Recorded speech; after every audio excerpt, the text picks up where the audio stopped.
Hey, welcome back to the Half Thumb Homestead. We have a Shark Hydrovac here that my wife reported the roller won't spin when being used, but it works inside the cleaning apparatus or the charging stand. So I've already fixed mine, so I'm going to run through a couple possibilities with you of what could be wrong with it. And let's start by taking it out to the shop and taking it apart. So again, roller not spinning, but it spins inside with cleaning mode. But it will not spin when trying to be used with the arm backwards. So let's get started. So according to the internet, there could be several things wrong. There could be debris buildup inside the roller. Could be a broken belt on the side here. It could be the motor itself inside here, or there's some micro switches internally. Now mine ended up being a micro switch over here that this lid activates when you put the lid in. So what would happen was you would turn it on, and it would be collapsed over to the side like this and not work. So now it works. Now, I'm going to show you what I did to fix mine, and we'll go through all those other scenarios as well, debris buildup, etc. Now, if you've taken yours apart before, you know how to take off the water, the fill here, the water supply. I think this is the dirty water here. So you take that off, stick it aside. Next thing we're going to do is we're going to take off the front of the thing here. We just push this button. Now this is the lever here that activates that micro switch right there, which tells the motor to spin. Inside the carrier, that micro switch is bypassed. So if you put it inside the carrier for a cleaning mode and this spins, your motor is not bad. If you put it inside the carrier and this doesn't spin, more than likely your motor's no good, and then you'll have to buy a new one. But a lot of the problems I've seen is just this micro switch right here. The continual actuation of putting this on and taking it off ends up causing wear and also can bend the little tiny lever inside. So let's get into this, show you how to take it apart here. Those two pieces aside, all of you know, if you have this, how to remove the roller. Just pull up right here, roller pops out. This right here is what engages over here.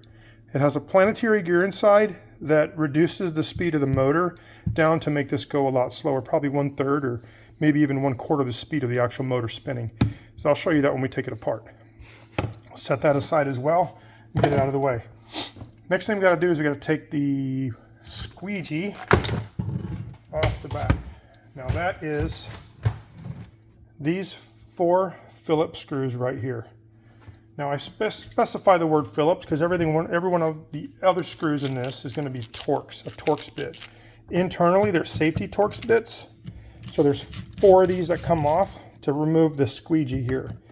This can only go on one way. It has little wheels to roll it around on the floor. So if you have one of these with this bad plate here, you can obviously go on the internet, the manufacturer, and you can purchase a new one. Now I'll link all the tools and stuff below that I used to do all this, but in order to adjust this micro switch internally, you're going to need a flat tip screwdriver, pair of needle nose, and a safety Torx. Safety Torx 10, a T10 safety Torx. Now if you don't know what a safety bit is, safety Torx bit, this, I'm going to use a giant one to show you the difference here, okay? This is a standard Torx bit. It does not have a hole in it. When you get to the word safety Torx, it has that hole in the center, and you'll see the Torx bit in here has a nipple coming out the middle, and this has to go around it in order to get off. Okay, and the internal ones, again, are T10s.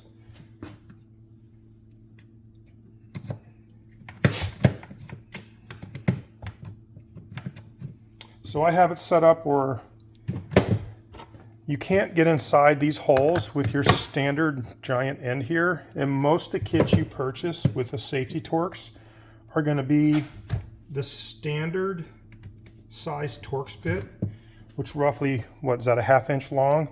And they go inside one of these and you will not get these in the hole. So you'll need a T10 regular screwdriver here or a longer Torx safety tip, which I do not have. So I'm going to use just my regular screwdriver here to get these T10s out. And there's 1, 2, 3, 4, 5, 6, 7, 8, 9, 10. 11. There's 11 screws. I'm going to take those out and I'll be back. Okay, I lied. There's 12 screws, total of 12. They're all the same length. Okay. I waited to take these last two out because if you take these two out with this thing collapsed, as you can see, it'll start to split. You see the split right there? It'll start to come apart, which is fine. You want it to come apart anyways, but you want it to come apart on your terms. So we're going to lock that back in place, and we're going to take these last two screws out up here on top.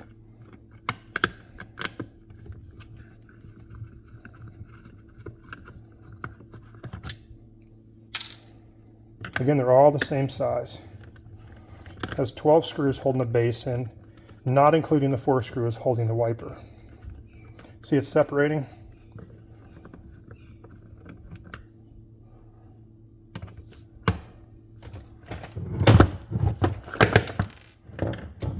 Now I have a little tray here to put my screws in, but you can also get a magnetic one. They're not that expensive, probably $4 or $5, and they'll hold most everything that you have. All right, so now that we have that separated, we can now collapse this again. The hardest part to take apart is going to be this part right here, because the top comes like this, curves around to this light up here, has 2 lights, and then I think those are also like the squirty things. I don't know for sure, but so I use a little Phillips, a little flat tip screwdriver to get in here and start to separate this. Okay, I'm gonna do the same to the motor side over here.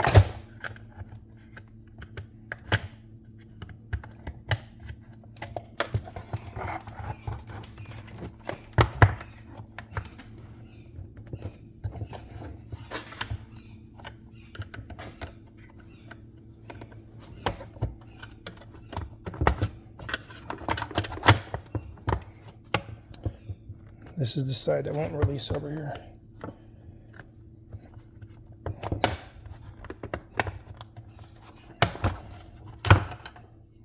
So then the cover comes off. We're going to set that aside. Through the top here, like I was showing you, this was where that microswitch is right here, this guy. That's the first microswitch that has to mate. When you collapse this down, the cover needs to be on in order to make the switch to make the motor spin. This is the other one. When you collapse this down, it removes the ground and causes power to go through everything from here to this, make sure this microswitch is mated to the motor. And when it's closed, it bypasses this switch here in the cleaning mode to clean it in the thing. So that is how you take this whole thing apart, all right? This is the microswitch that I had to adjust. Now, I figured out it worked by turning on the machine and then pushing this down, and the motor spins.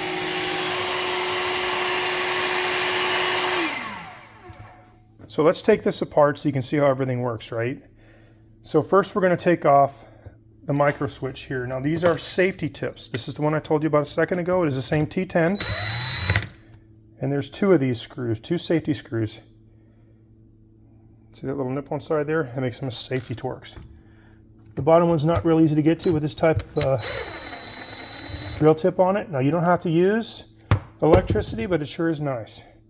So we're going to pull this up.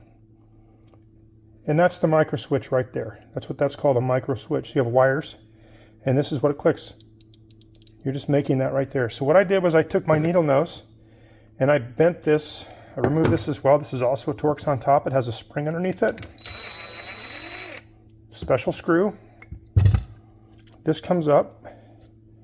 That's your lever with the curve on it to make sure it springs back up. And this is your spring to make it spring up. So what's happening was this would not go down. This would go down through here, and it would not make that click. So this was bent up top to where this would go down, but it wouldn't actually make contact with the lever on the micro switch. So we bent it a little bit to where just a little bit of movement being pushed down causes that micro switch to make.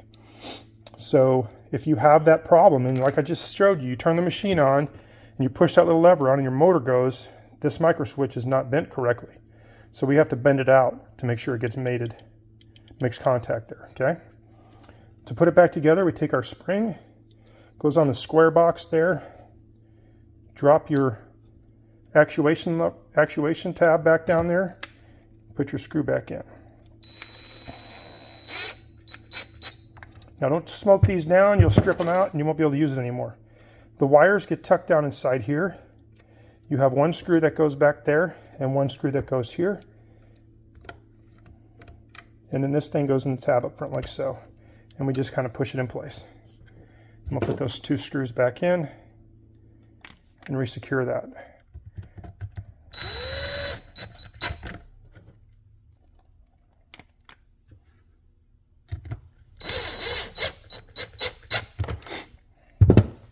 So that's how to fix the issue with the Microswitch if your motor's not spinning.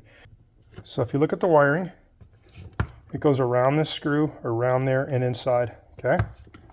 Then we put our cover back on and make sure it works. There's no right way or wrong way to put this cover on. I like to start with the back two screws here, work my way this way, that way the wiring doesn't get all screwed up. Once your 12 screws are back in, your Torx bits, you can take your Phillips head screwdriver and you can put in the last 4 screws holding on your squeegee. Now this has some dirt on it, of course, but it has like a certain spot it likes to go into. So it has to go up underneath this lip right here. So you want to drop it underneath and slide it up, and it should sit flush in the back. If it doesn't sit flush in the back, it's not on correctly. And you can put in your 4 screws. Assemble your machine.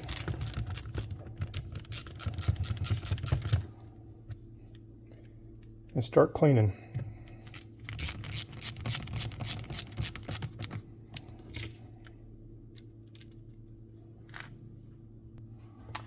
Now we've got to put in our roller.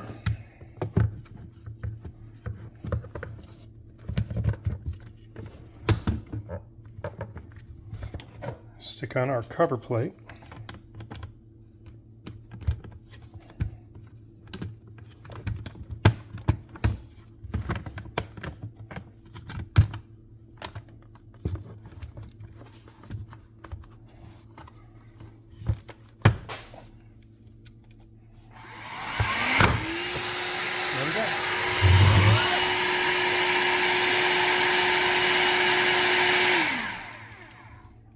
And that is how you disassemble, reassemble the Shark to fix a non-spinning issue. Belt, debris, Microswitch. If it's wiring in the back, I haven't had to deal with that yet. Someday I might have to because of all the flexing back here, but hopefully not. I appreciate you all watching.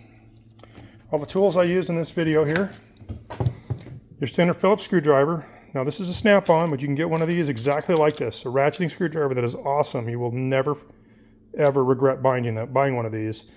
In the link below, there's a Williams. They make them for snap-on. They're probably 40 bucks, worth every penny.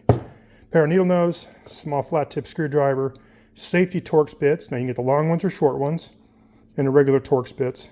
If you change out the belt, you're gonna need a hammer and a punch and a socket to put the bearing back in. So I appreciate y'all watching. Thanks a lot. Like and subscribe.